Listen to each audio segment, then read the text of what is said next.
بہت ہی بے ادبی کا دورہ ہے.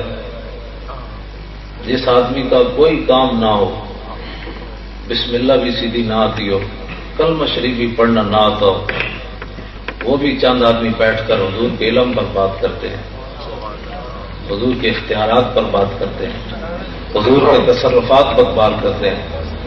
ان کو پتہ نہیں ہے کہ کتنی نازک بارگاہ ہے یہ. عزت بخاری کہتا ہے کہ ادب کا ہے زیر آسماں از عرش نازک تر، کہ آسمان کے نیچے سب سے نازک بارگاہ رسول اللہ کی ذات ہے.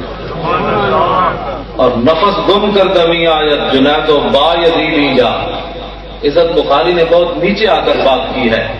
اصل شعر یہ ہونا چاہیے تھا کہ نفس گم کر دمی آیت ابو بکر و عمر ہی جا. جنید و با یزید تو بہت باپ کے لوگ ہیں. ابو بکر و عمر بھی بارگاہ رسالت میں سانس گم کر کے بیٹھتے تھے کہ کہیں سانس بھی اونچا ہو گیا تو اعمال برباد نہ ہو جائیں. نعرہ تکبیر!